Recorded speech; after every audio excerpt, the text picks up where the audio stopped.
To Omega study circle.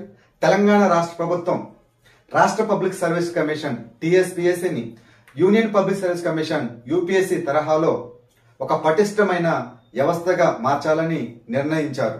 దానికి అనుగుణంగా నిన్న తెలంగాణ ముఖ్యమంత్రి రేవంత్ రెడ్డి యూపీఎస్సీ చైర్మన్ అయినటువంటి మనోజ్ సోనిని కలిసి యూపీఎస్సీ యొక్క ఎగ్జామ్ యొక్క నిర్వహణ గురించి తెలుసుకోవడం జరిగింది.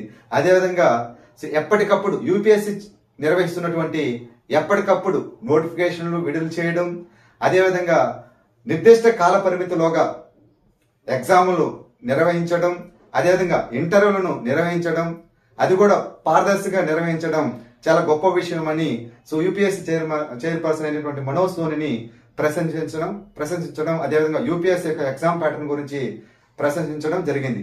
అదేవిధంగా తెలంగాణలో కూడా టీఎస్పీఎస్సీని ఈ ఏడాది డిసెంబర్లోగా ప్రక్షాళన చేసి యూపీఎస్సీ తరహాలో ప్రక్షాళన చేసి రాజకీయ ప్రమేయం లేకుండా, అదేవిధంగా అవినీతి మరక అంటుకోకుండా, అదేవిధంగా డేట్ టు డేట్ ఎగ్జామ్స్ ను కండక్ట్ చేయాలని, అది కూడా పారదర్శకంగా కండక్ట్ చేయాలని సీఎం రేవంత్ రెడ్డి గారు నిర్ణయించడం జరిగింది. అదేవిధంగా ఈ ఏడాది డిసెంబర్లోగా టీఎస్పీఎస్సీని ప్రక్షాళన చేసి యూపీఎస్సీ తరహాలో ప్రక్షాళన చేసి 2 లక్షల జాబ్ నియామకాలను చేపట్టాలని ఈ సంవత్సరం డిసెంబర్లోగా 2 లక్షల జాబ్ నియామకాలు చేపట్టాలని నిర్ణయించడం జరిగింది. అంటే యూపీఎస్సీ ప్రతి సంవత్సరం ఒక క్యాలెండర్ ఇయర్ ని ఫాలో అవుతూ ఉంటారు.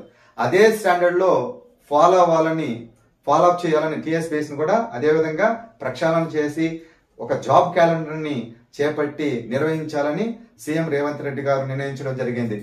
ఇది నెక్స్ట్ వీడియోలో మళ్ళీ కలుద్దాం. Thank you very much.